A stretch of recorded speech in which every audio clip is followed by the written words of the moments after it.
Probably those eyes are kind of like tipsy creatures, just uses anything to kind of like lure their enemies. It's probably supposed to be some kind of gem so that people would like, it looks scary. I can be rich though.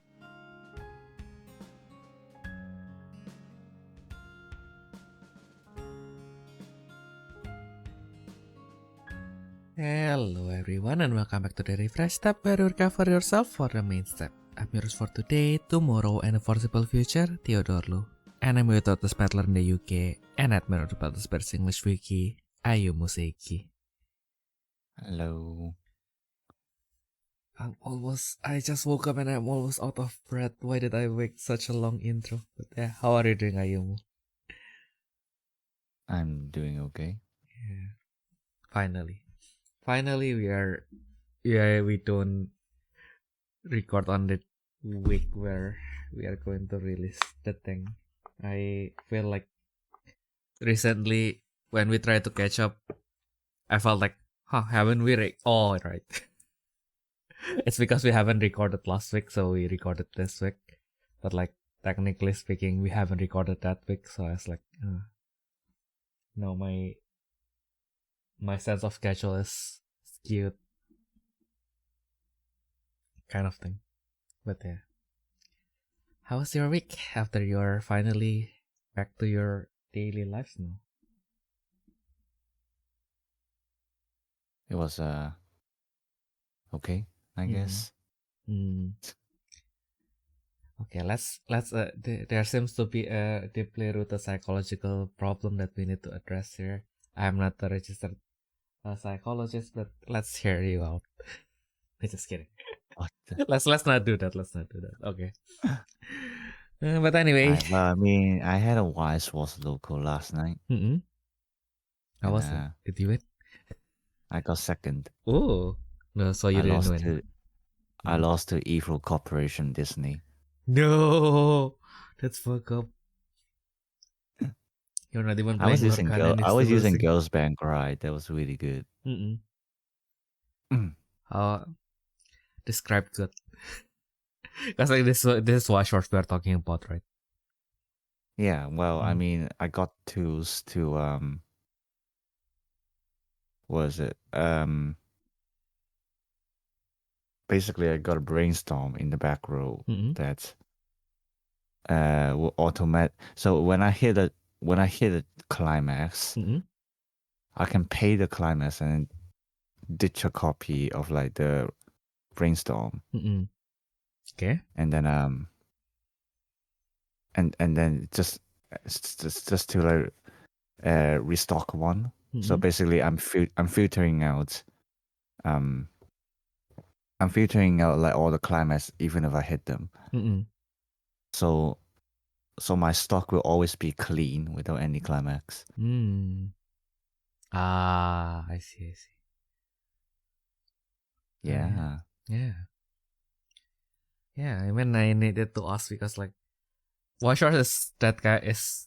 I mean, like it's not that kind of game, but it's more like it has a unique feature in which like they kind of just like reuse the effects, but they still like give it some sort of like they were still able to somehow like make the same effect work differently in different decks.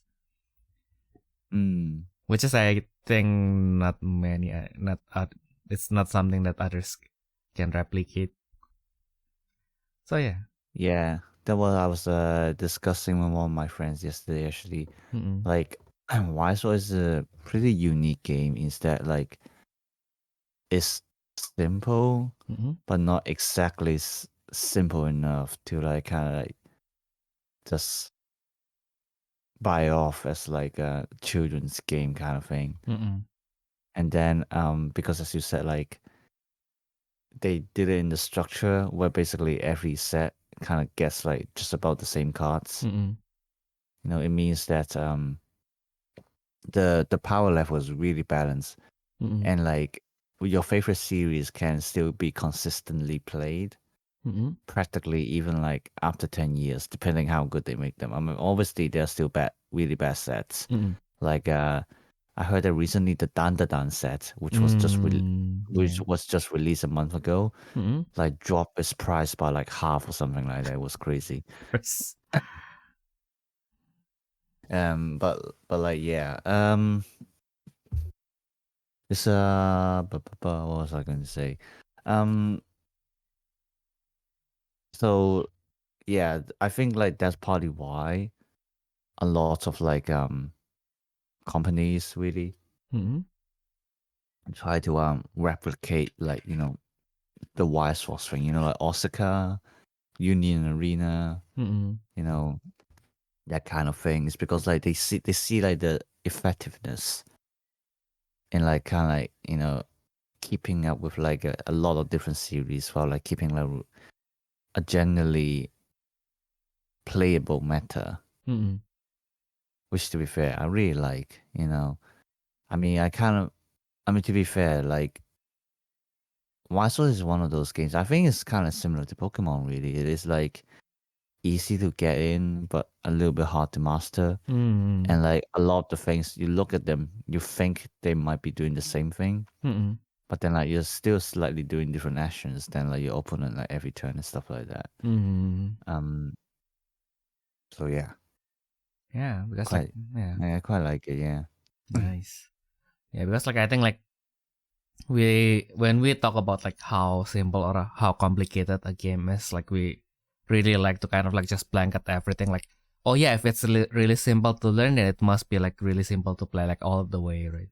But like, I mean, like every single game like has its own place where it is kind of like it can be as simple as or as complicated as you can as you want it, right? Because like let's say BSS has like lots of mechanics. It's really, I mean, like it's mechanically complicated, but like if you want, you can just build a white aggro, which is again, it is also like just like how we talked about it like last week. It is a deck that can be as simple or as complicated as you want it to be. Like you can just high roll, hope that you can count to 5 in your first hand, and if your opponent can handle that, then well, I guess I'll die. But then but of course we have like the people who are dedicated to white aggro, and then they can somehow like mitigate. Okay, so if I don't win, if I cannot count to 5 in my first hand, how can I basically keep like the wave of attacks after that? So that okay, so maybe I will attack like 4 times this turn, 4 times this turn. I can consistently attack like at least 3 times every turn, and it will hit like at least once, and then that would eventually like weather down my opponent within like maybe 5 to 10 turns if the count to 5 plan didn't work, basically.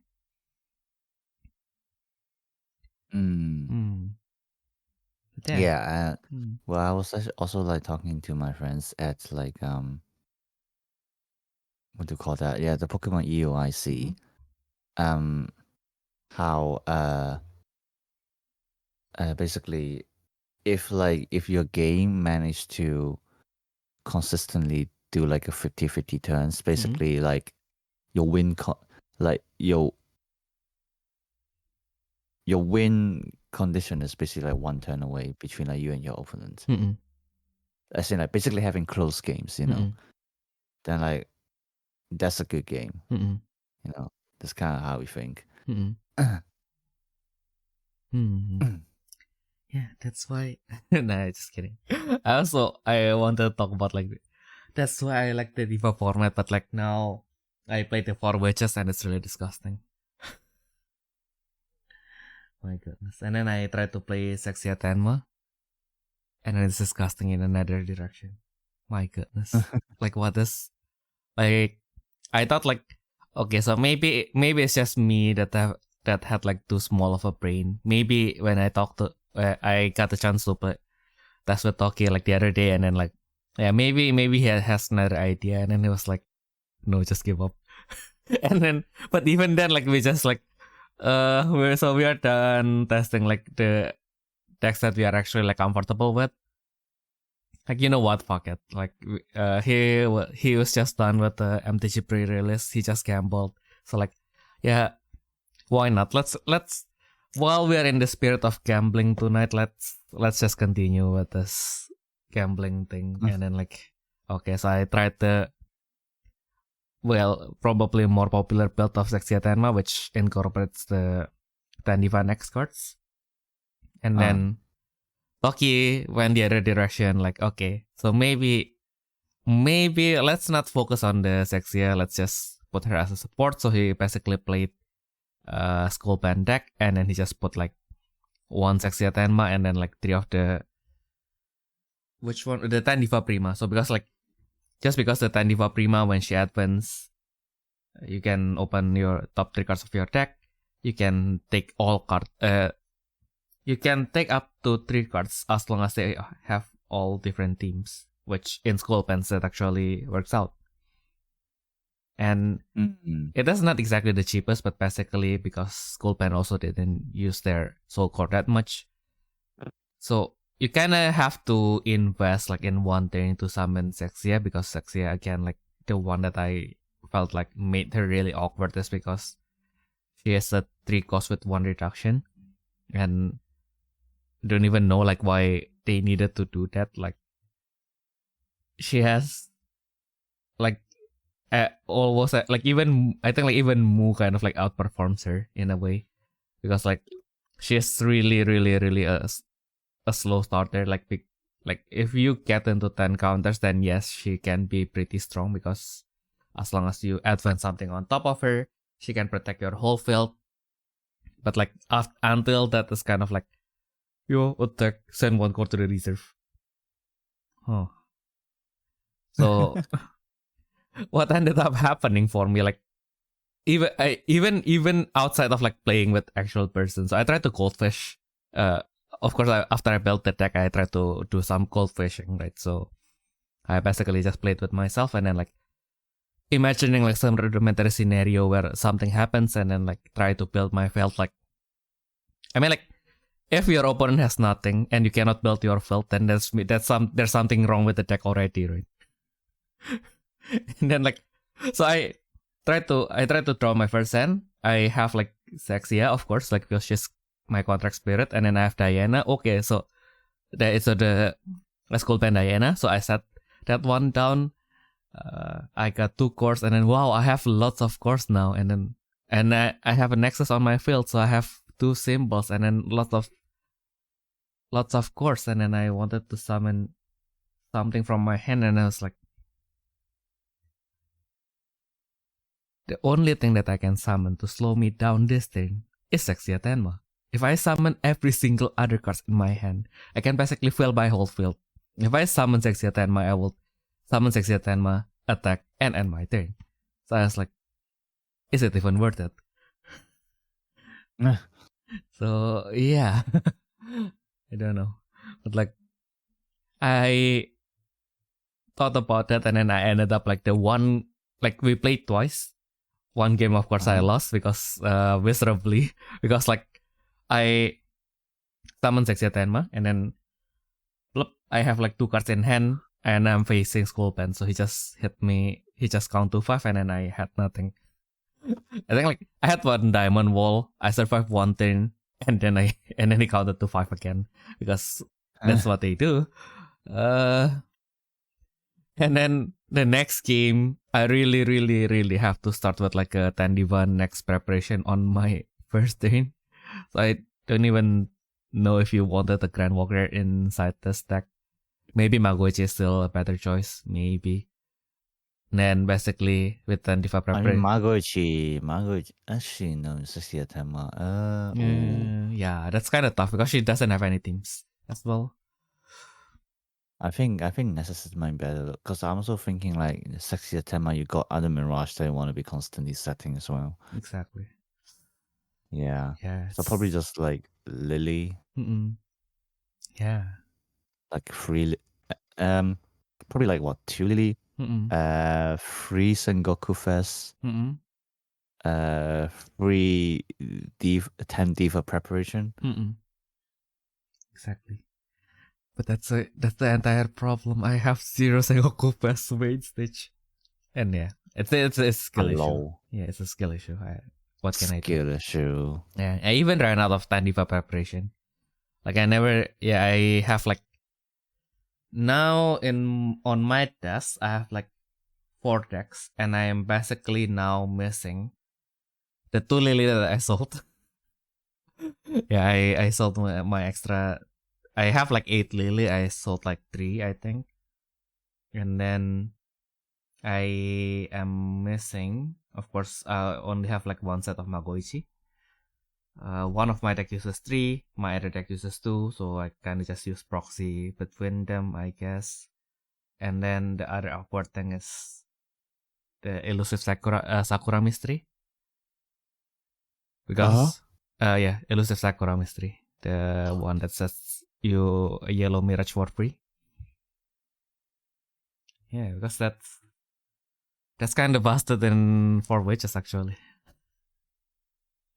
Well, not super busted, but like basically it is a really good deck because then you can just reset like Luna or a Flum to kind of like increase your counter a little bit faster. But yeah. And then I have the Shining Song deck. Now with the thing, with the Tandiva preparation, it kind of make more sense.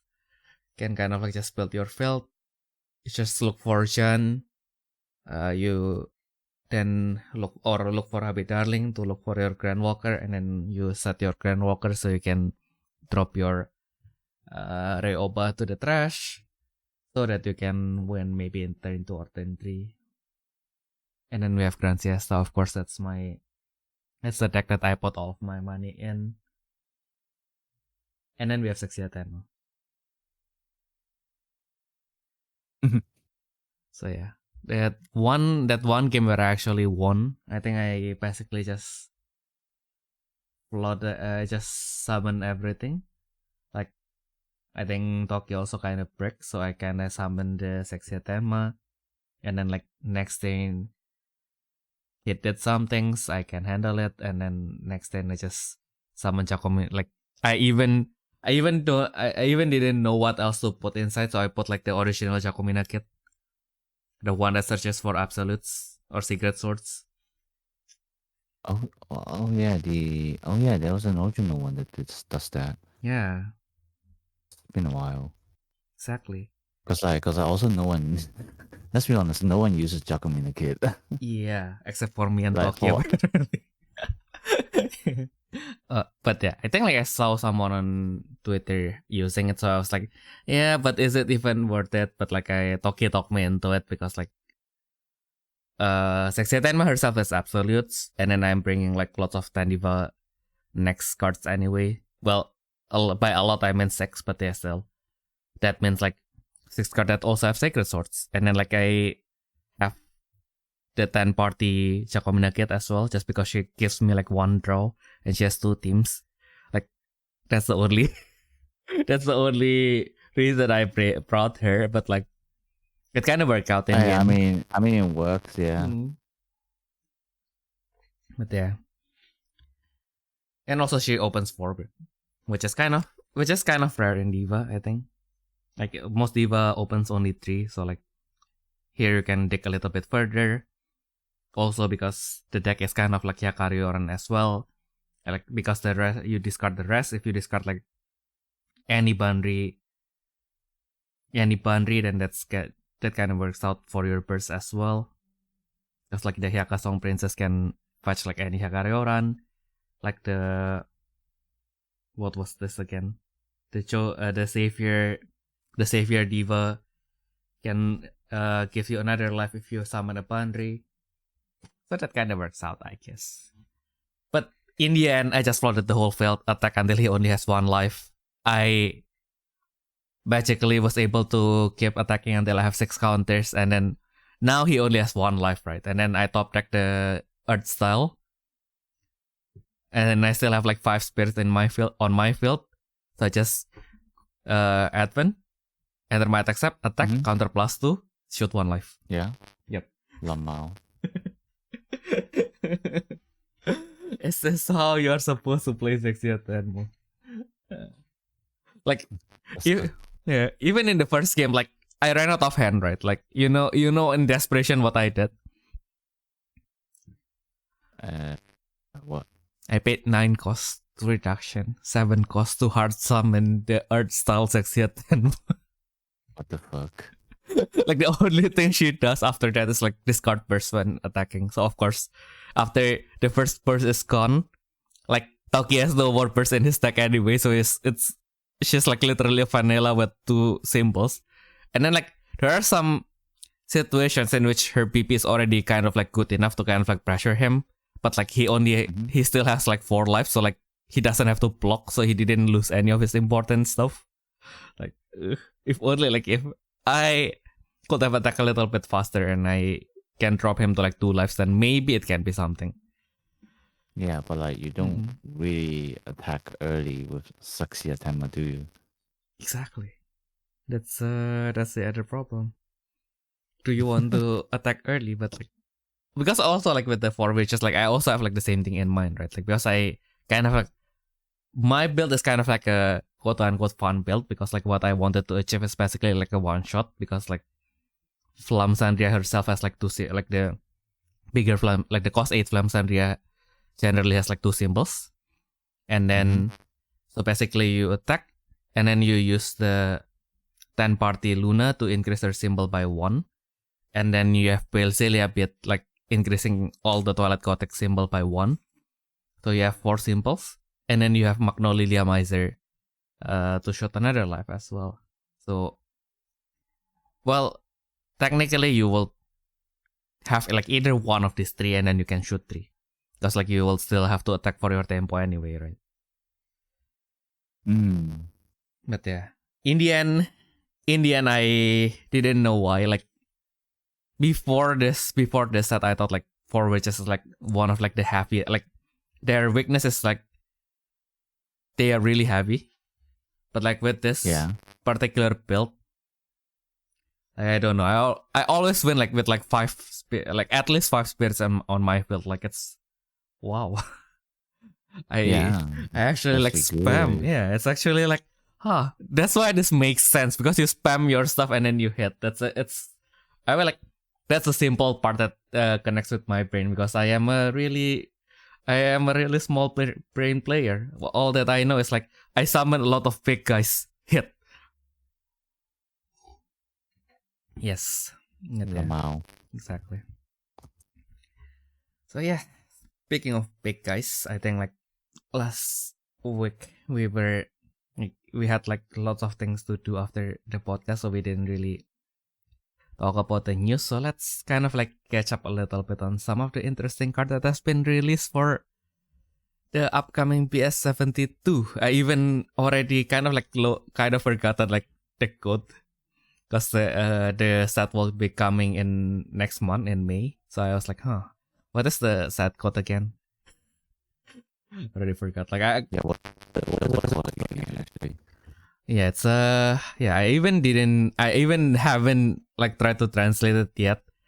It's so in Japanese it's Kaiki Saisei. Kaiki Saisei. Oh, it's we call return and reawake. Damn. That's yeah, that's it's very simple. Exactly. It's very simple but a mouthful. Exactly. Yeah, they Bandai always I mean, I suppose that's card game in general. They just like to make a lot of really random titles. Just like sometimes you just don't know how to translate them. Exactly. But then again, sometimes in a commercial, it is actually like the best part, because like the more complicated it sounds, like the cooler it sounds, because like you are like having like usually they will like use like such a grandeur music, and then they will use all this flashy visuals, and then like imagine like going back to the Rebirth era, and then like they read the set name, and then like the Battle Spirits trading card game.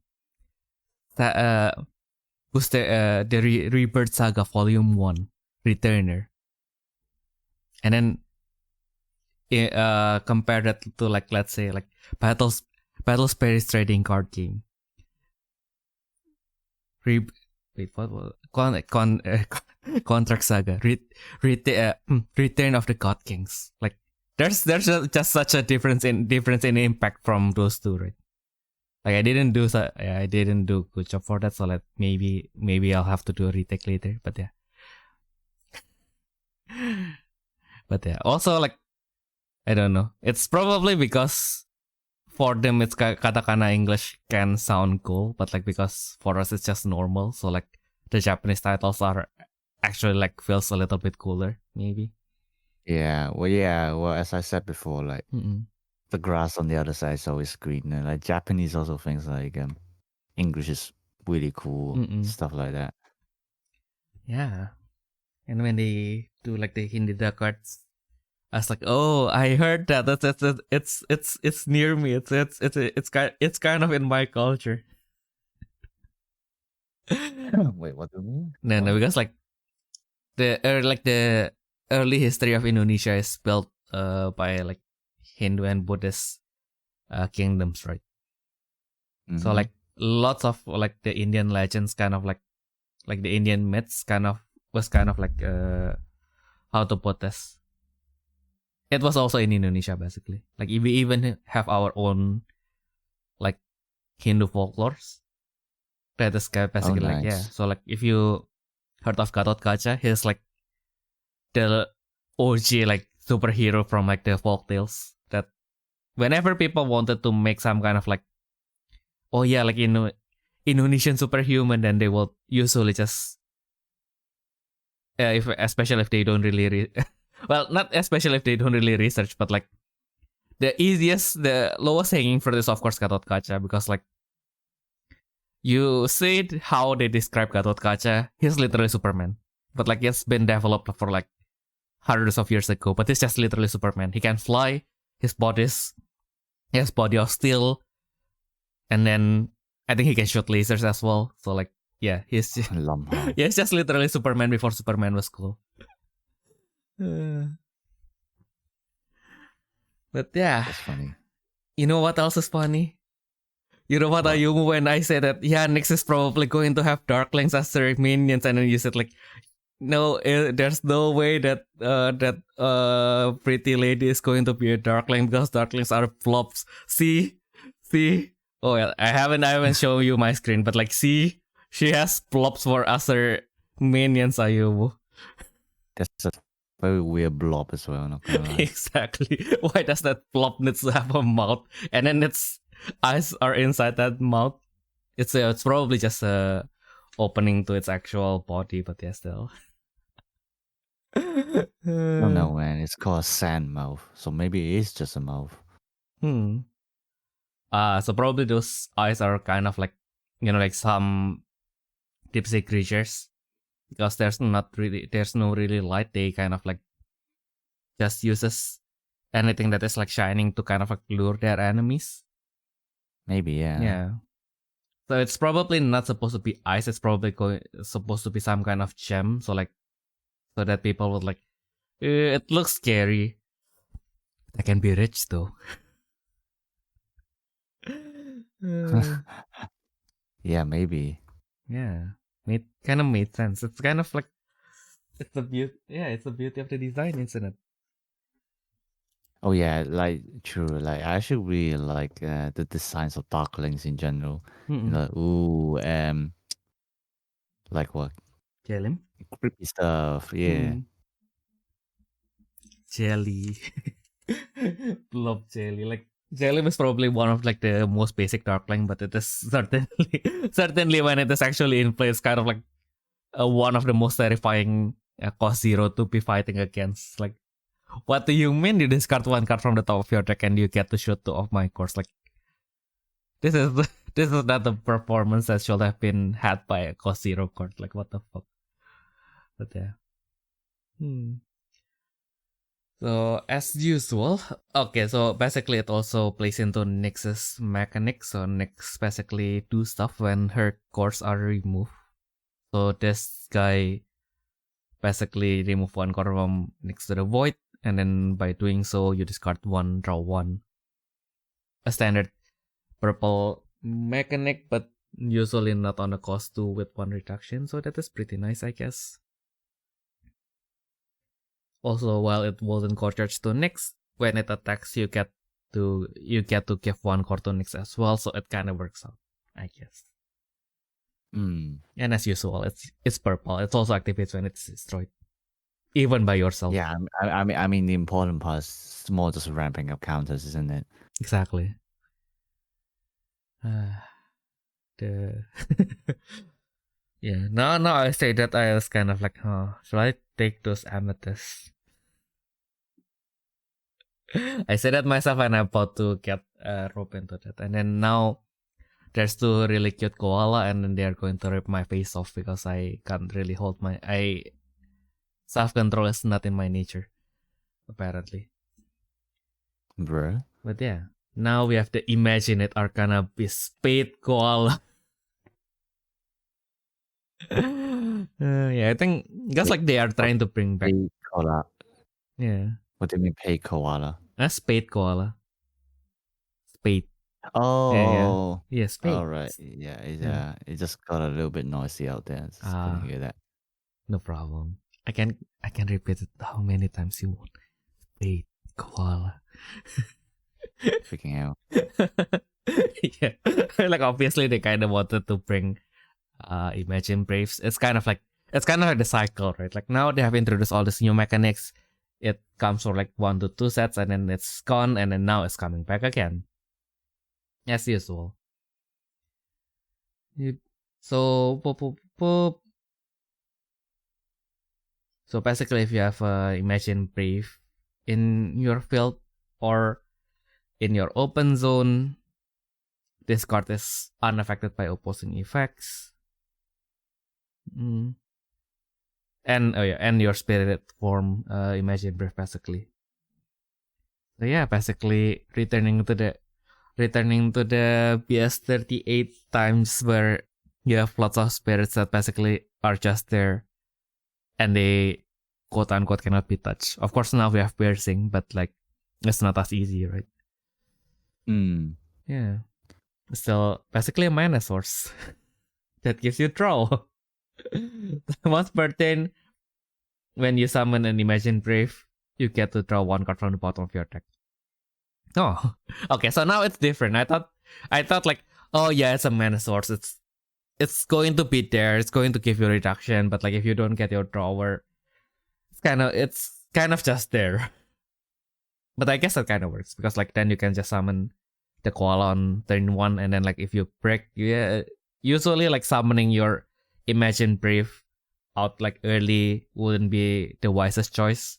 But I guess with the koala, you can at least like draw 1. And then possibly like draw a burst that can brave into the Imagine Brave in the next turn. Yeah, it's also pretty interesting how like, so now we know that the new Afriel is actually playing with Imagine Braves. Instead of like being like part of ISIS or something like that. Yeah. Cause obviously Afriel also like share like the same title with the koala. Oh yeah, Imagine. Being imaginate. Yeah. Oh yeah, in which something really interesting will be happening later, but yeah. Will be happening as we scroll through the news. And then we have the Moonlight Fennec, which if I understand correctly, there was another Fennec. So like people was like pointing out like, isn't that the same Fennec? But like, I guess Artemis has lots of machine base anyway, right? Like this can be any Fennec. Yeah. Yeah.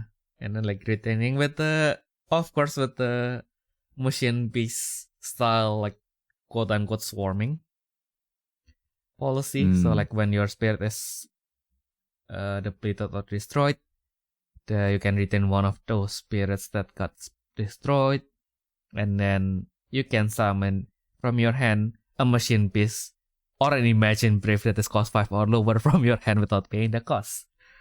And it is a brave effect, so it's a burst effect, so you cannot zero counter it as well. Might be something. Yeah. Exactly. Because like you don't really have to retain a cost 5 or lower. You just have to You just have to, how to say, summon a cost 5 or lower. Well, it would have been broken if like it summoned itself before like summoning the Brave, because then you can just casually summon the Fennec, no cost summon the Illusion Demon God, and then like, yeah, now like you destroyed my spirit, now I have like a spirit that cannot be blocked. Yeah, although if you do that, it loses the unblockable, because like during your attack step, it makes all your cost 5 or lower white spirit unblockable, which might sound like a little bit restrictive, but like if you remember the effect of the original Artemis, she gives an unblockable. Cost 6 or more. Yes. So basically now every single one of your machine is unblockable. So it's like, oh, that's cute. Yeah. It's like, now you have, what do you have in your hand? Everyone kneel down. Kings, come on. No, I will attack you with my Negas Poke. And who is that? Cost 1 guy again? That one with the cannon. That pair with the cannon.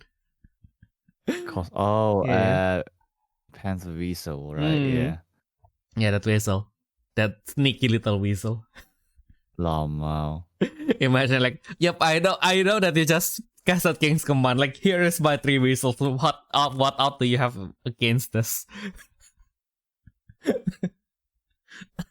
Yeah, and like, like the new Artemis, like some people thought she was a little bit subpar, but like it's also like kind of like fun that how like almost every single white contract Grand Walker Nexus, except for probably the Skatlepoka, is probably the most stable. But like all the Olim ones, so Athena and Artemis both are like kind of like a high roll. Because like if you, because like people are pointing out, like if you have like the perfect hand, like turn 2, you can summon like the, what was it again? I kind of wanted to read all the names because the names are like really long, and that's why it's fun.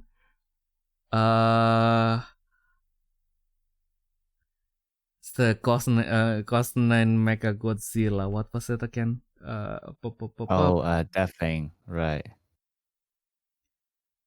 Oh yeah, the anti-Godzilla Super Heavy Mass Nano Metal Decisive Battle Weapon Mega Godzilla. On turn 2. Which is a scary thought to have, but yeah. For using what? Huh? Using what? So basically, if your hand is perfect, right? So like basically, let's say turn 1 you have Artemis and then like another Grand Walker probably, or another Nexus, then you have 2 symbols, right? And then next turn you pay 2. All right. Yeah. And every single thing gets another symbol. You summon a spirit for maybe 0 or 1 cost, and then like, yep, now you have like 5 to 6 symbols on your field, and then maybe summon another one, and then now you can summon Mecha Godzilla. You can summon the anti-Godzilla Super Heavy Mass Nano Metal Decisive Battle Weapon Mecha Godzilla for 3 costs. Yeah. Isn't that fun? Probably they will revive the Artemis Temple, just to give it the Machine Beast family, which will be horrible. No way, actually not getting revival cost this set. Oh, thank goodness. If that thing actually got revived as a Machine Beast, that will be horrible. That will be disastrous. Because that thing is already strong on its own, and then like suddenly like, oh yeah, it's a Machine Beast now. So basically, it also resists. It is also resists like Artemis's effect to gain symbols. I was like, no, fuck you. Let me play my free summons. Yeah,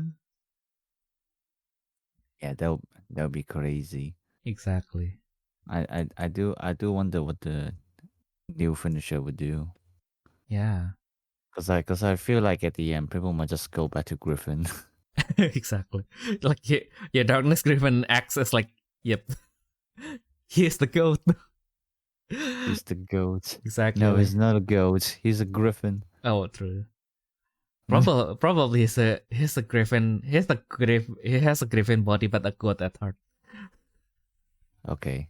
Yeah, that can work. It's a machine base after all.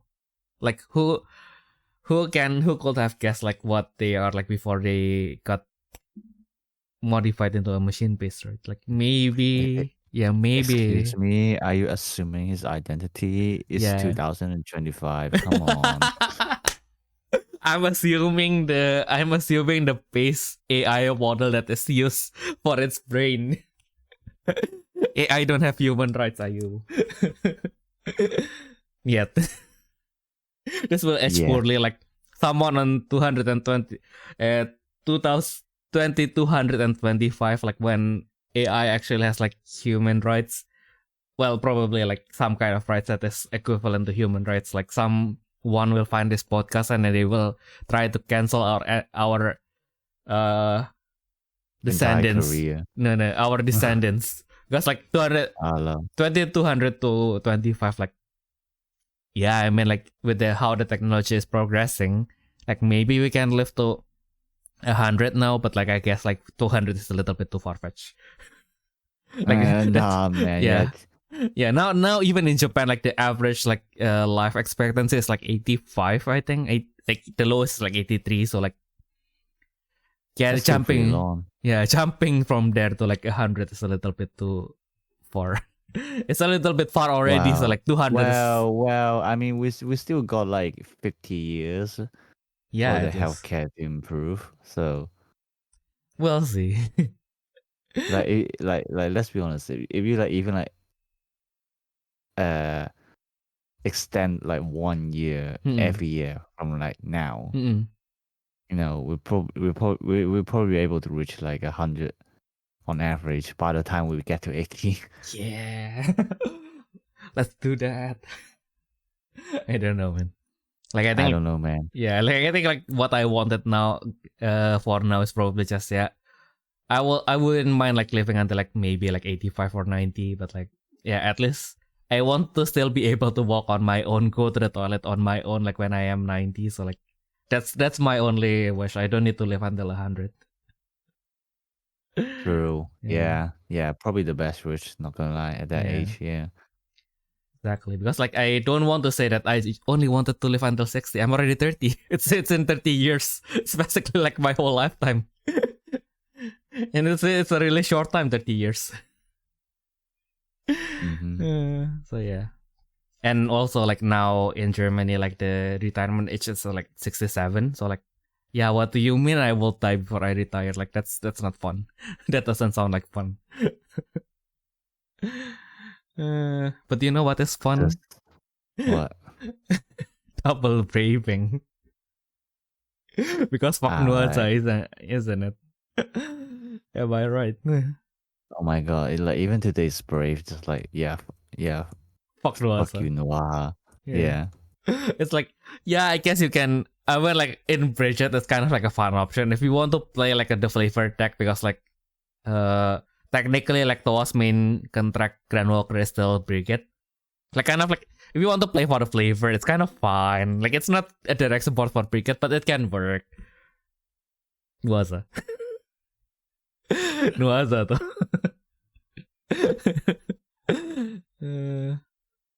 Yeah, look is just... Yeah, I know, right? Like look is just a better Nuaza. Oh my god. Poor guy. I know, right? It's just too much. Like, what do you mean you pay to... Like, Nuaza doesn't even have a contract. Does he not have... He has like... His contract skill is... contract build is already questionable. And then... like, you can't even like... Like, the one that changes your... how to say, like, your core charge to counter can only activate like once, like literally once every stack, right?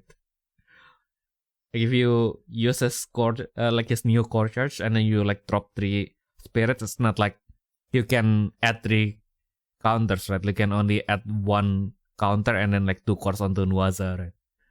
Yeah. So like, why? Like at least like if you can increase like 3 counters, that would have still been make like the deck a real way faster, but like now it's just nothing. Like you increase like the counter increase from like 2 to 3. Wow, such an improvement. But I don't know, man. And then now you get to search your deck.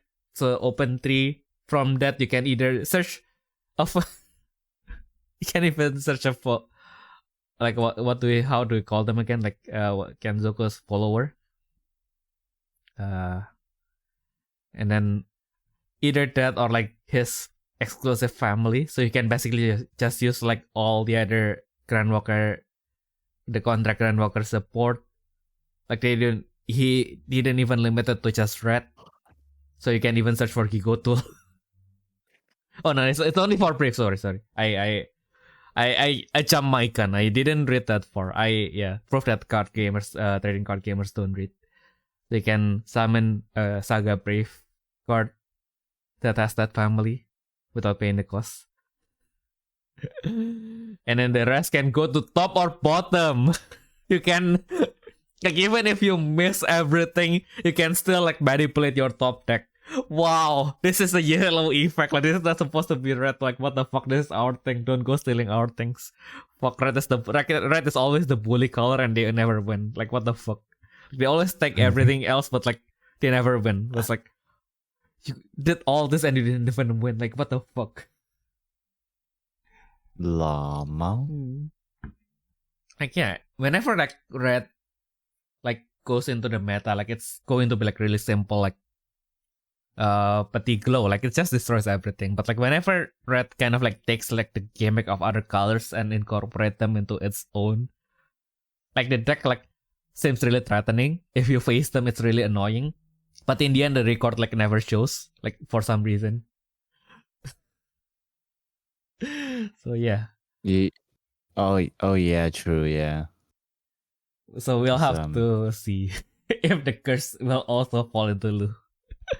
Yeah, but like what do you have any thoughts on that actually? No, not really. I mean, we don't even know what he actually does right now, so yeah. No, I mean it's like really hard to judge. No, I mean like in the history of like red like taking the mechanics of other colors. And then like flopping it real hard. Does it happen that much? I don't think it does. Yeah, I think it like happens subtly, but like whenever it does, like you just forget about them because like yep, it is basically a yellow effect, much simpler, and then like yep, the pure red effect is still bad there. Let's forget about this. Yes, yeah. So yeah, I might be thinking a little bit to dip into that. Maybe it was just pure jealousy, like clouding my judgment. Maybe they are not stealing from yellow, but I just feel like they are stealing from yellow. But yeah. I mean, what was it? Brahma was already doing that. I think. Yeah. Oh yeah, talking about Brahma, I haven't seen it forever, man. I know, right?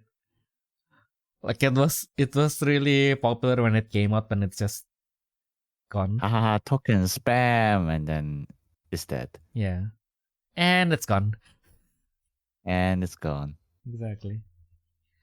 But then again, like that is also the problem, right? Like that kind of deck, like you probably wouldn't face it like in the higher tournaments. But like when you go to like weekly and then like you suddenly just face against Brahma, you suddenly like, fuck, I have no information on how to handle this deck. Oh my god, that's me when I was using Ice Princess once, and then out of all things, I faced Ninja Gale. Oh my god. Yeah. It's like, wow, suddenly this deck from like 3 years ago that I didn't have the outdo. Like, fuck, I didn't account for this deck to appear.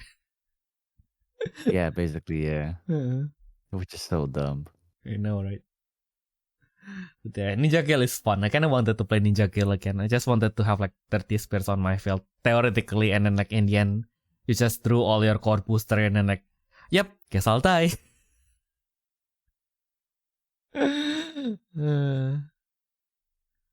Yeah, I mean, like even Luke's contract felt like it is an effect that theoretically speaking can be quite major because like basically. Oh yeah, no, like definitely. Just like it's like how you supposed to play with it. Like that's the thing. Like I suppose like for Lu or like a lot of the when spirit brave effects, probably are not when attack, but it's like during your attack step or something like that.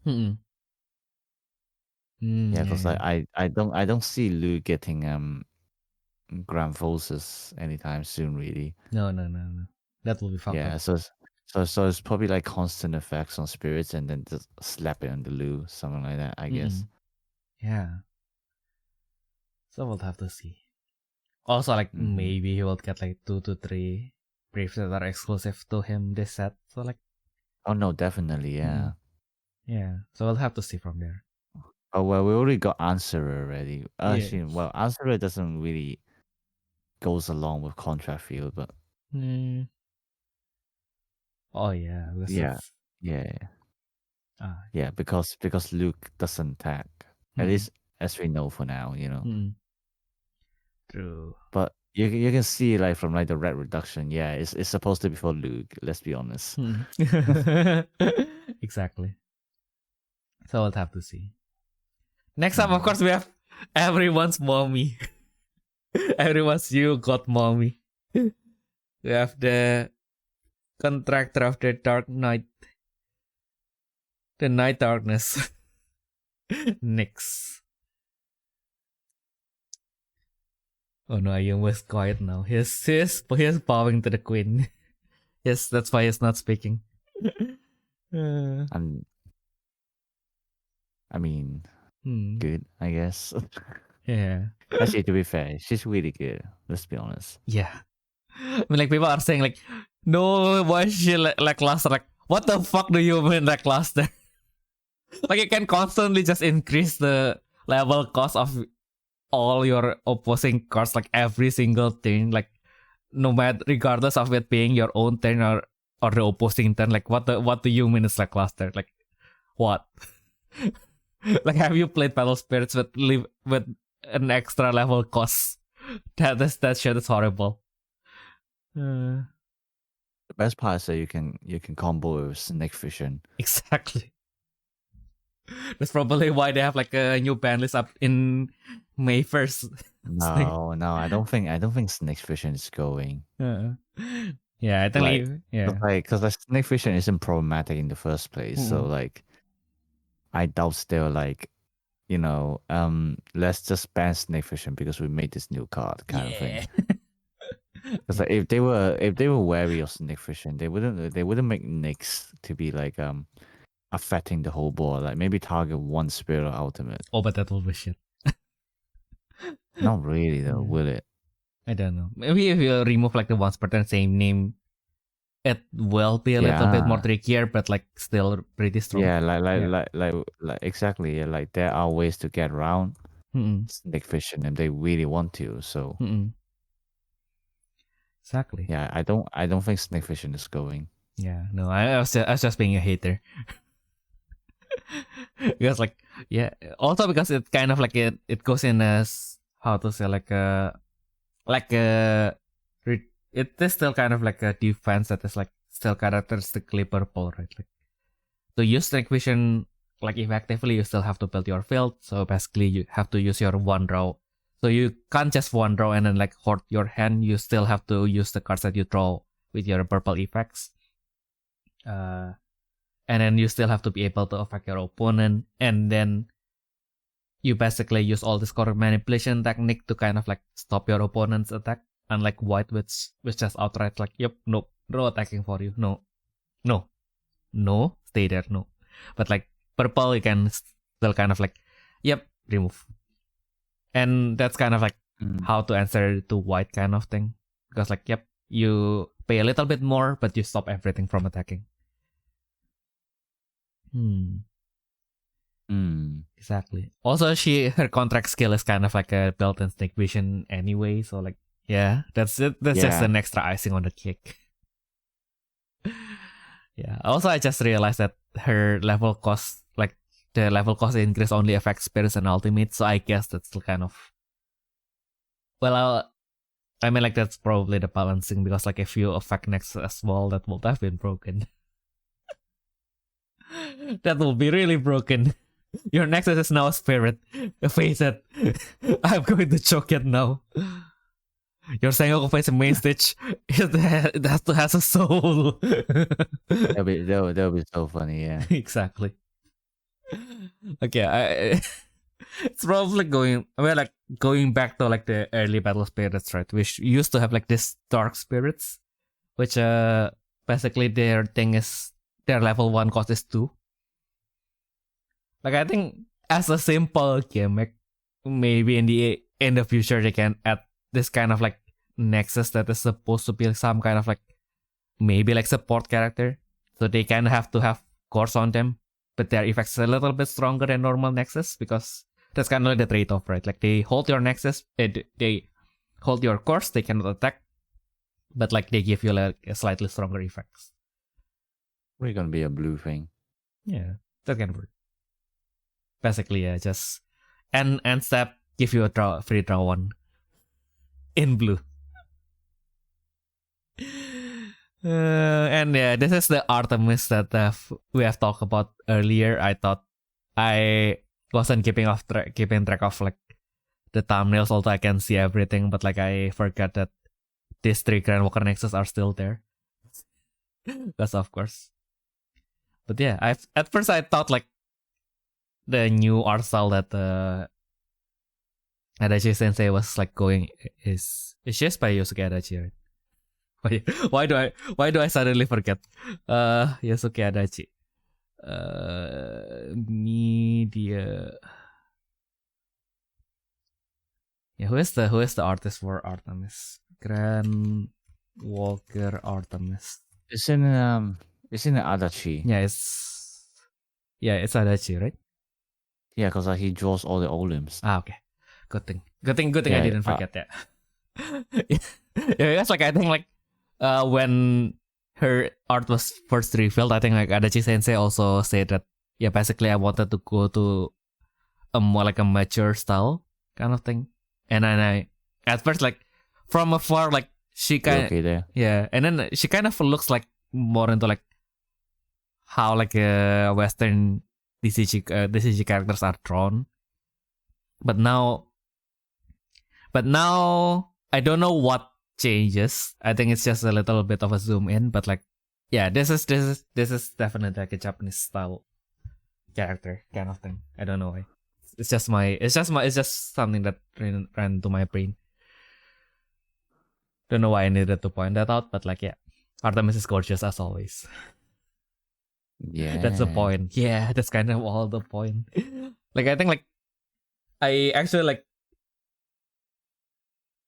how to say, like the robots, of course they like, I have like let's see, like when BS40-ish was out, of course I have a machine like an Artemis machine gacha, but like I'm not I'm kind of cool about like the machine beast, like yeah, it's there. But Artemis came out and like, oh yeah, machine beast. I bet the machine beast right away. Sold that to my friend afterwards, but yeah. Oh, you sold it. I was like, I've never seen your deck. Oh yeah, because I never, yeah, and it didn't breed. I've basically, yeah, it is a little bit complicated. So I sold that to my friend. Like, it's also part of the time gaming, so I kind of like, and basically, when he plays PS, we kind of always play together anyway. So like sometimes he just left the deck in my dorm, like. So I kind of sold the deck, but I kind of still had the deck. So yeah, it's a complicated thing. But of course, after that I moved to Germany, so I just left all the cards with him. So now it's in his possession. Nice. Yeah, but I did keep like I have a secret Fanatic elf that I kept just because I really like how the secret look. Also, Fanatic elf is just a beautiful spirit all around. That's why when the white starter deck for PSS was introduced, and then it actually has Fanatic elf inside, I was like, yo, I'm going to play white. Finally. And of course, in the end, I just played yellow because I cannot escape that fate in the end. Yeah, white was really good Yeah, in Saga. exactly. It's probably because Shame on you. because probably back then I was still in denial. I don't want to play White Aggro, no. And then like HIRAHIRA came out and then like, fuck it, I'm going to play White Aggro. Lamau. But yeah, it kind of carried that spirit. So basically, now in Battle Spirits, you can also count to 5. But like now, not just count to 5, you can count to 9 with the... Wait, let me load that up so I can read it properly. Anti-Godzilla Super Heavy Mass Destruction... Anti-Godzilla Super Heavy Mass Nano-Metal Decisive Battle Weapon Mega Godzilla. Yeah. So. Exactly.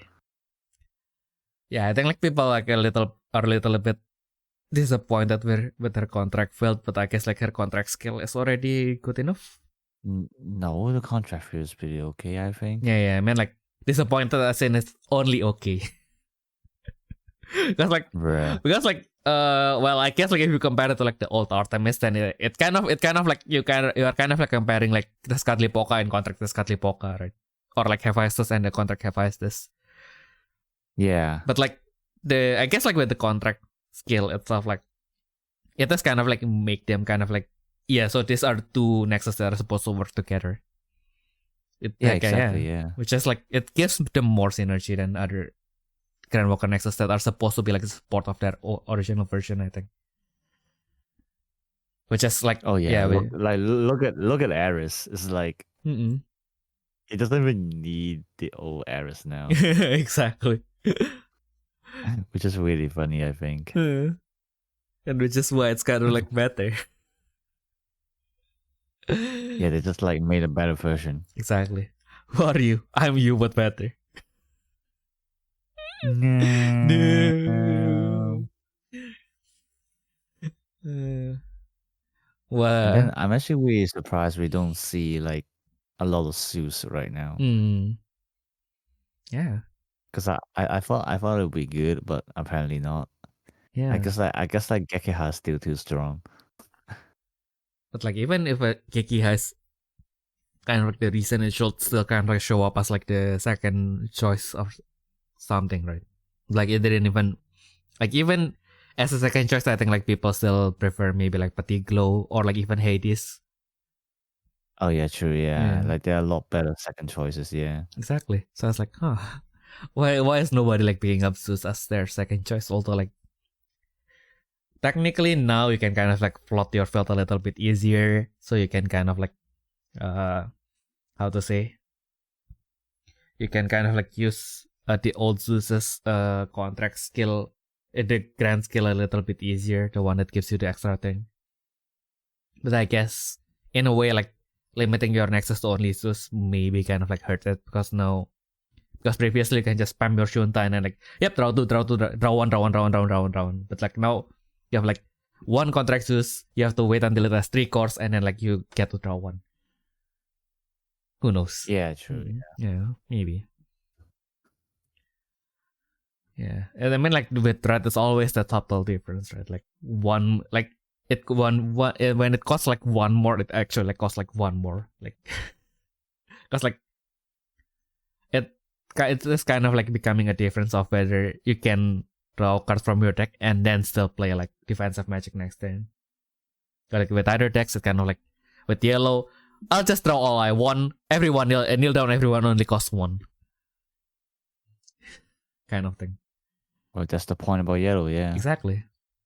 And I mean like even blue and even Snake Vision, like because like Snake Vision, to draw into Snake Vision, you kind of like fail your field anyway. So now you can play Snake Vision for like its lowest cost, and you still have the cores to do that most of the time. So like yeah, it's only red. Because like the native red is like the pure red destruction is usually like it costs a little bit more for what it does. Like yeah, if you have a full field, you pay to destroy 1 spirit. It's like, oh, okay. Yeah, I mean, I suppose like also like the range of red destruction is also very big as well. Yeah, And then when like that's why, that's why it has a lot of restrictions and stuff like that. Exactly. And you have Lamsandria just one soul core destroy one. If you have 6 soul counter or more, this effect has piercing as well. So I was like,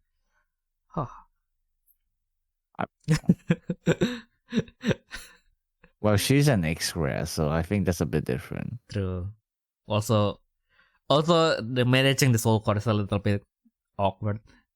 So like, this is your strong removal that you can only use like literally once. And if you use it once, and your opponent still has the auto that, like, good luck trying to defend yourself. No. Haha. True, yeah. Mm-mm. Yeah. And then speaking of Lu, returning to finally, we are finally returning to the spirit territory. So Lu will have like a new family. The team is just people who battles, I guess. Yeah, we call it Marshall. Mm-mm. Yeah. So it's the standard 5 cost when attacks counter +1. After that, draw 1 card. You may draw 1 card during this turn. If you have destroyed an opposing target, the draw is +1. So the standard kind of like fair that is supposed to have been had by Machine Dragon. Why do you take this from us? As a Machine Dragon player, I will not accept this plunder. What the fuck? Why are you stealing from your own color? This is not right. But yeah. And of course, it can supply itself. So for each brave on your Lu, you can destroy 1 opposing nexus. So basically, if she attacks at level 2, then you can destroy an opposing nexus and then activate the level 1 effect. Then you get to draw counter +1, draw 2. Not too shabby, I guess. And you can manifest. No, not at all. Yeah. And you can also manifest like after you use the first contract skill of Lu as well. But damn, that's a yeah. I can't remember what Lu does actually. So you pay 3 if I'm not wrong. Wait, let's load. Here's still pretty near. You pay 2. You open top 3 cards of your deck. You summon one brave that is a follower or martial. All right. By paying 1 cost. Sorry, so not free. It's paying 1 cost, but yeah. So basically, okay, so it takes from braves. Okay, yeah. Yep. Exactly. And then it charges from braves as well. So it's wow, that's Wait. oh no, it doesn't charge from. It doesn't call charge. It doesn't call charge. Yeah, it will be broken otherwise. So yeah. So yeah, basically you start with Lu, and then you use his core. If you charge 3, then you basically can use the contract skill next turn. Contract skill now. You summon the brave. And straight away you can just manifest into her. But then you cannot destroy the nexus, of course. But like if you go second. Yeah, but also if you go if you go second, then you can destroy the nexus right away. Yeah, but like if you go first, you're not gonna do the manifest anyway, are you? Maybe if I need a core, but yeah, we'll see. I mean, like if I have I have 2 symbols on my field anyway, so maybe if I needed the core just to manifest, gain 1 core, and then just then I will have 2 cores left. I have 3 symbols, so I'll just use Force Sprite Draw and then deplete her. Then set the burst enter. No, I'm doing that with a yellow mindset, so of course I was like, yep, what the thing that I summon, I have to be ready to kind of like sacrifice it right away. So like maybe that's not the mindset to play red with. Yeah, maybe not. Yeah. Okay, and then speaking of like, is it Darkling?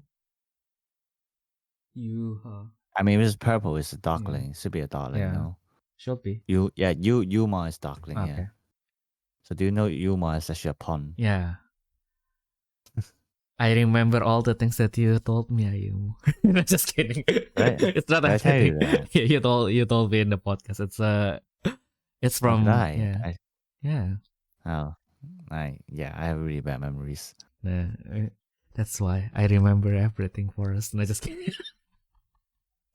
But yeah. Bruh. Anyway, it's for those who haven't heard that episode, it's based on the UMA, which is unidentified what, Ayumu? An unidentified mysterious animal. Yeah, I forgot the mysterious. Yeah, which is like basically the Japanese term for like Bigfoot and stuff, like the mythical animals. It's not I mean, it's English though, isn't it? True. Uma. Let's see. Does it come from English? Mm-mm. Yeah, I mean Wait. it's English. No, Uma means too many stuff. Yeah, but it can be Japanese English, if you get what I mean. Yeah. No, it is proper English stuff.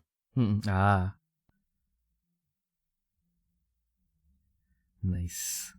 Yeah, because like I mostly because like UMA I don't really heard it that much. Like mostly it's in no, you don't hear that term quite a lot unless like one of your friends is like obsessive with like the Nessie or like Bigfoot or whatever. Yeah. Well, actually, I think the last time I heard that word is from Dan Dan Dan. Oh yeah, because it's the Yuma the anime. Yeah, Yuma the anime. Yeah, exactly.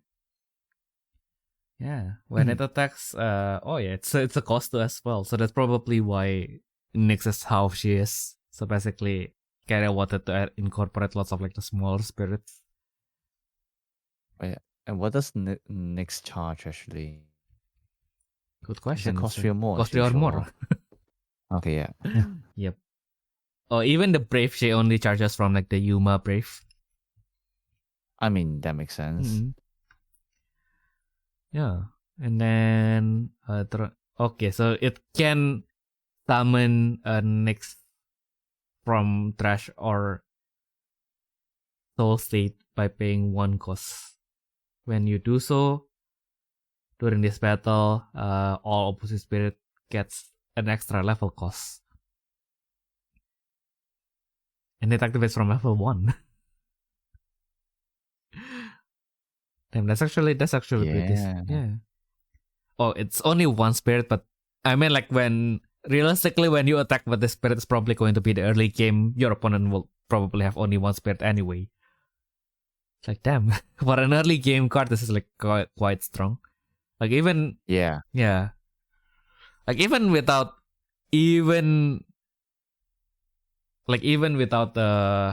not in early game, like it's still pretty strong as well. Because then you deploy Nyx and then you can use Nyx's Nyx needs 4 cores to use their contract skill, but yeah, it's really strong. It's a really strong removal. Oh no, why did your just sounds like distinctively American? You've been in Pasadena for like what 4 days, and then now you're American. 5 days. 5 days. Okay, that's a little bit too long, I guess. Lama, what? Because I don't know, like I feel like it's like distinctively American, right? Like at first I thought, is it? I don't know why. Because like when we took that Uber from the Airbnb to the venue, right? Like I have this nice American lady, like driving us, and then like of course like she was a little bit more talkative, so we did like chat a little bit, and then like whenever like we talk about something that maybe she didn't really understand, she will go like and then I was like yeah, maybe it's a Californian thing, right? Like maybe it's a Californian thing, but like then we meet Blaze Wheeler, so like the admin of the Piasaga group. So he is from out of state, he's not from California. And then I was chatting with him, and then like sometimes I will like explain something a little bit long, and as a filler he would also use I was like, oh, then it's not just California. I guess. And I don't know why, but I don't feel like I heard that specific from like any other like people. Like definitely not German, so yeah. Which I am most definitely not German, definitely not Singaporean, so If you're from other countries and you just regularly and everyone around you also do that, please let me know. I want to be informed of this like little trivia of like life, I guess. Yeah, I never really noticed that. I don't know. One day, you will notice that. And then next up we have the artificial dragon demon god. Finally, the Imagine Braves are back, yo. It's really strong though. Yeah, it's really strong though. Yeah, like the effects are pretty okay, but it's a little bit awkward. It's like, where do you even use that? True. Yeah, because you can only use this in a blue only deck. Time to bring back the God King era support. Time to play this with Calamity Pour. But Calamity Pour did everything in one battle, didn't it? Or is it? Sorry? So for Calamity Pour, does it attack again after its battle ends? Or does it? No, it's during the battle. During the battle, right? So it's one single battle for everything, right? Yeah. Okay. I thought it would have gone like it could have like given like an alternative win condition. Not that Calamity Pour is reliable for that, but like still.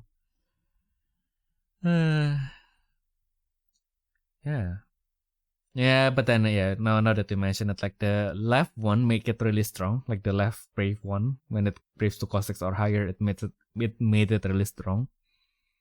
But yeah, the right attack effect is kind of like specific. That you have to bring it in the Grand Walker Nexus deck. But like as you said, like where do you want to bring this? Because like Nuaza of course wants Saga Brave. Hephaestus wants Saga Brave. And who else? Who else have we had so far? Hurakan. Does Hurakan want a Brave? Also like I think like some of the core Hurakan attackers are like lower cost until you get the manifest out, like the Emperor out. Until then you kind of like spam cost 3 attack.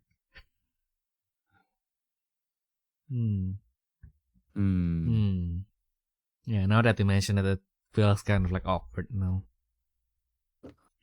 But we'll find a way. Nuasa will find a way. Nuasa will finally get that what is that Pato like draw sword? Oh my god. That would actually be good, unironically, yeah. Yeah.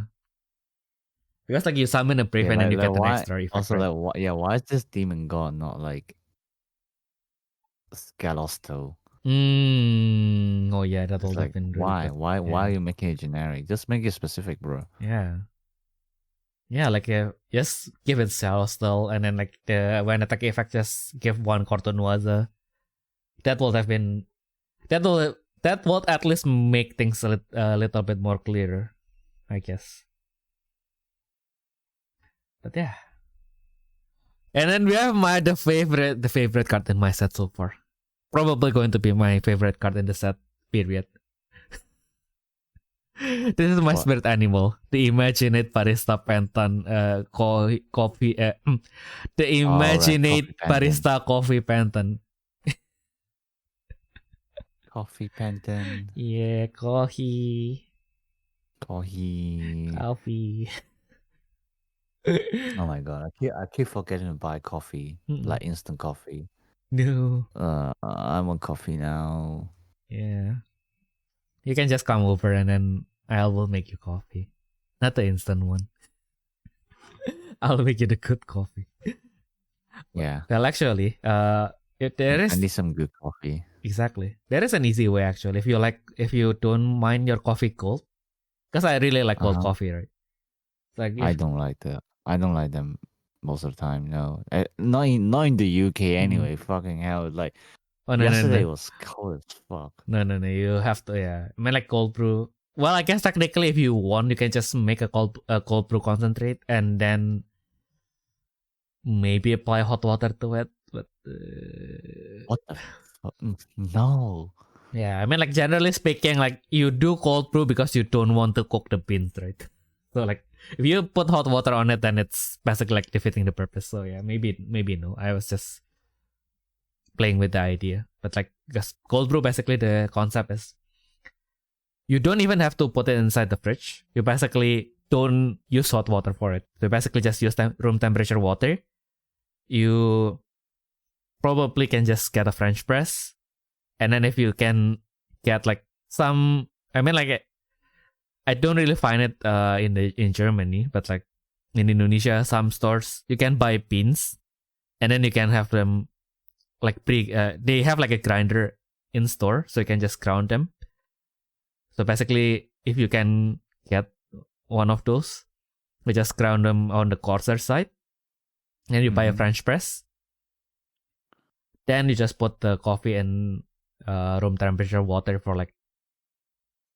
So basically, you just leave it to. So you basically just put it before you go to sleep, and you just leave it on the counter for like until the morning, and you just press all the grounds, and then you drink the coffee.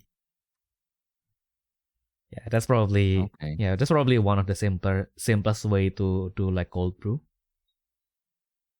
The other way, I think just pour over is probably still the goat if you want to invest a little bit of time, but like not too much. It takes like maybe 3 minutes, 5 minutes to make the coffee.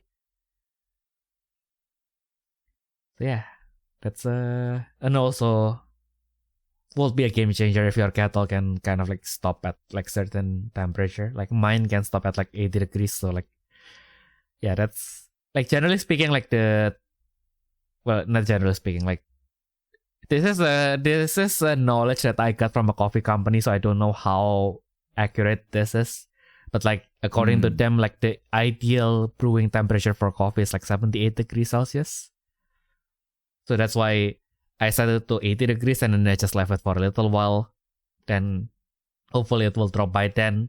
If not, it's not going to be that much. But basically you want it warm. Well, not boiling hot, but hot. So like at least 70 degrees, I guess. But yeah, now looking at the mirage effect during your main step. Once per the same name. You can send one of your spirit form yellow imagine brief to your open zone. As you do so, when you do so after this effect activates, you can summon one yellow imagine brief that is cost 8 or lower from your hand or open zone by paying 1 cost. I see. And then level 2, 3 during so all your imagine and pattern that are brave to imagine briefs are unaffected by opposing magic effects. So yeah, fuck snake vision. We don't need to ban them. I was just a hater. I mean, I would just play Hampton. True. Hamilton. Yeah, which Hamilton. Yeah. It's not a Phantom though. That's the only weakness of Hampton. Yeah, which is Stage. Exactly. If only it's a Ham Phantom. That's an oversight. Ham Penton. There's gonna be a Penton that's selling hams. Exactly. Also the flavor text is just the Phantom like offering us a cup of coffee. Yeah, I need an infinite copy of Discord. A what? An infinite copy. Like, also, do you know that the Itasha back? Like, Itasha back. So, Itabek. So, like, you know it's not the Itasha back. It's the Itabek. So Itasha is those cards that you decorate with like your wife and husbando. So it's just that, but you do it with a pack. So there are like packs that have like transparent window, and then in that transparent window you just put all the merch from your yeah that one. that one. Just wait and Ita back. Put all the Penton cards inside that, and all the barista coffee Penton on that. That would be so funny. I know, right? I hope in the next limited pack it will get the foil version as well. I never wanted the foil version of a card more. Well, maybe there's more, but like yeah. In this year, I guess. Like this is the one card that I want a foil version of in this year. It looks so relaxing as well. Why did I not get the part-time job in a cafe instead? Although, I say that, but like a cafe during busy hours is probably going to be more stressful than a restaurant. So I don't know if I want that. And then we have cat. Gato. Of course, it's machine based. It has to open your deck a lot. Gives you search because why not? Yeah. Yeah. Oh, okay, so I guess the balancing is itself is not a follower, but like when it is summon or blocks, you get to search for a follower or an emperor machine beast to your hand. If you do so, your counter +1. So it's kind of a gamble, just like machine beast. Oh, and if it does that while it's level 2, you can also fetch 1 Imagine or Olim cards. So you can search for Artemis as well. Or the Moonlight Demon God. Yeah. Yeah. And it's on level 3, it's 8k by the way. For a 3 cost, that's kind of big. Gato. It's a gato. Don't know why. It looks so menacing. I love it. And then, of course, we have the Nuaza's you support. Well, I guess in isolation, it's kind of nice in isolation. Don't know how it will work out for Nuaza. I mean, like when it is summoned, destroy an opposing spirit or ultimate with the lowest cost. So if your opponent only has 1, that's kind of works out. If you destroy something, you corpus 1 to the spirit, to any of your spirit. And then when it is brave, when it attacks, your opponent has to discard 1 magic. If they don't, 1 spirit and the spirit refreshes. I guess that works. I mean, giving you a mid game to kind of pressure your opponent, but it's blue, so we'll see. Yeah, like it's not bad. It's not bad for sure. No.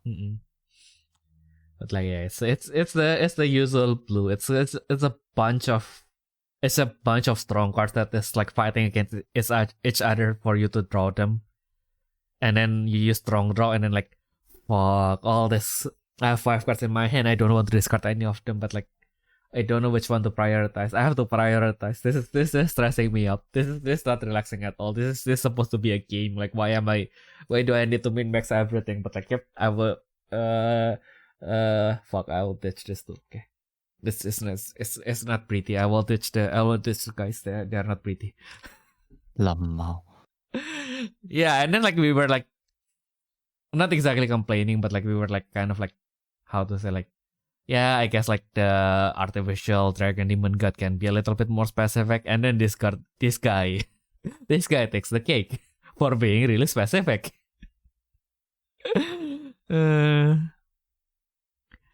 So Flash, when the spirit attacks, you can summon a flower contract spirit card from your hand or open zone without paying the cost, or using the contract advent for that. And then after that, if it is not this spirit, it can brave to the left side of the spirit of this brave. That's a mouthful, and it's, I don't know why. It's like not even ruling wise. It's just it's kind of like a mouthful to kind of like it's a lot of wordings. Yeah. And also, like, if it's already has something brave to the left side, does it just separate with the left side and then like brave to the new one?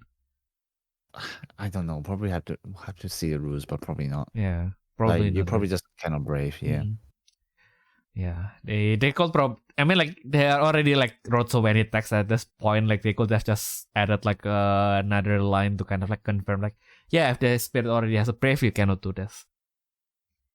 But we'll have to see the rulings when it comes out. So hopefully they added that, because like sometimes they thought that, yeah, this is so obvious. Like, we don't need a new Q&A for this. Like, fuck you. No. Like, even though that card that has been referred to in other cards, like, please add that into the Q&A. Like, sometimes it just doesn't make sense. So that you have to dig through like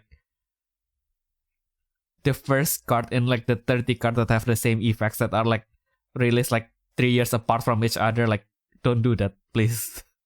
Get some help. Stop. Get some help. What? No, I mean, like, sometimes you have like a specific rule, specific effect, right? Like specific gimmick. Yeah. They like this gimmick when it comes out. They of course like have like some ruling questions answered for them. But then, like 1 year later, they will re-release this gimmick. Probably there's something new. There's something new going on. There's some rule changes, so they will add the Q&A as well. Mm-hmm. But like, they do this again and again and again, and by at least like by the 5th iteration, they wouldn't add anything to Q&A because they thought that, yep, by this point everything should be obvious to you guys. Like, no, fuck you. What do you mean? What do you mean if I have 2 braves and then like it's separate, my spirit got destroyed, and then like one of them you have to choose one of them to continue attacking? Like, you have to explain it the first time it came out. Like, why do you think that when it comes out for the 5th time that you don't have to explain it again? Why? Yeah, but then they're still adding like Q&A for armor and everything like that. Yeah, that's why. That's the fuck up part. Like the most basic thing they will remind you, but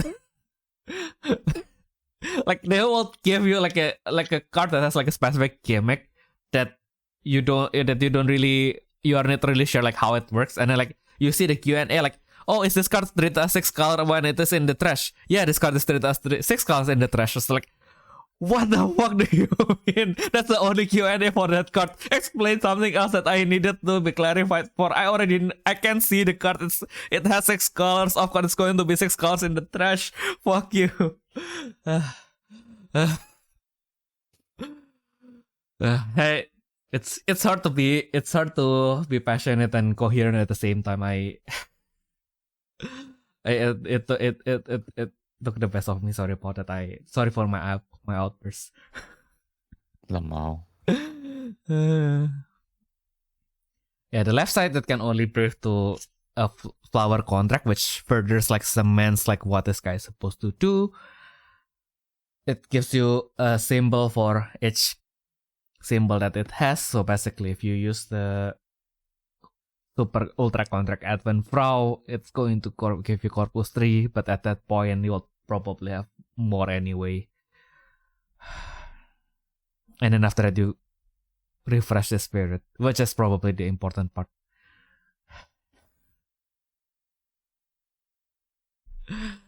Yeah, I'm too tired from like the right side, so the left side is kind of, yeah. And then of course we have the answer. I'm already out of guess at this point. I just look at this card and I'm like, no, Toa got nerfed. And then yeah. Wait, really? Oh yes. Yeah. Oof. This is the, oh my god, this is the first thing that I saw. That's sad. Yeah, this is sad. Sad. Why?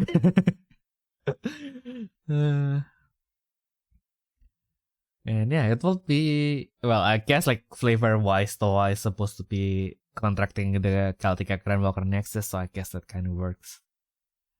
I was kind of like expecting it to kind of like work with their contract spirits as well, but I guess we can't have our cake and eat it too. So this has to do. We cannot have our cake and eat it too. I don't know, like why does that become not really a proverb, but like an idiom? Like you can't have your cake and eat that too. Like why is that? I mean, like, right.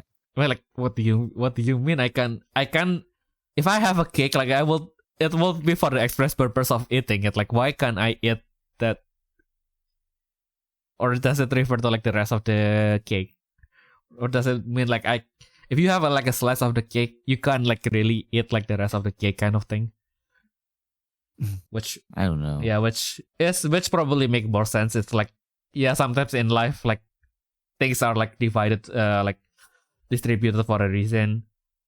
Like if you already got your share, like yeah, you have to share the rest with the others basically. But yeah, it's a standard fare. Destroy one. Well, actually, it's kind of nice destroying one opposing spirit or ultimate with the highest PP, which is actually kind of strong. After that, during this battle, opponent cannot activate burst effects because why not? After that, one Spartan, yeah, actually the one that I think like some people were asking earlier, and I wasn't really sure about like how to read this. Is like if your Grandwalker Nexus the sprays is 2 or more. No, I think it just means a total of 2 or more from like any Grandwalker. Okay. Yeah. Yeah, because like they don't really put the total there, right? So like, I didn't read that when I was translating it, but like most likely they mean that. So like basically you have to have 2 Grandwalker with 1 brave each, or like 1 Lu with 2 braves on him. Yeah. Yeah. And then you can refresh 1 Emperor Spirit. So it doesn't have to be the spirit that's attacking, but like most likely you are going to give it to your Emperor anyway. Maybe not Aryan Horde, but like yeah. Like do you really need to refresh Aryan Horde too? Just in case your opponent play finishing dance, right?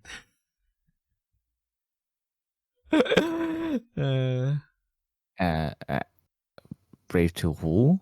Okay, Aryan Horde. Aryan Horde. Alien. All right, yeah. Yeah, because it was supposed to be a one-shot card, so I don't know if you even need the refresh. Just like do just do the original Brave unblockable. Don't need to do more. Yeah, I just want to play it for flavor. Now I was like, oh, I kind of wanted this card, but like if I want to play it, then I have to build a Celtica deck for real now. So like, oh, I guess I'll just get it for collection. I really like Toa's design, so yeah, there's that.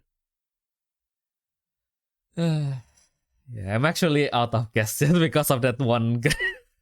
I'm actually like out of guesses because of that one Imagine Brave. What the fuck? So yeah, I guess maybe as usual, if you guys have any questions, comments, or requests, feel free to always send it to us to our email at therefreshsteppodcast@gmail.com, or feel free to comment below if you are watching this on YouTube. So yeah, I guess that has been everything that we can share for this week. I will now go lie down before work, and then I will let Ayumu back into his man cave. Yeah. So he can. I should probably go back to sleep. Yeah, so he can enjoy his weekend like a normal person. I will not give him. I mean, is it even normal anymore since I don't have a job? It's normal for an unemployed person, I guess. But yeah. Guess that has been everything that we can share for this week. We hope that you guys have a nice week going forward, and we'll see you all in the next turn. Bye bye.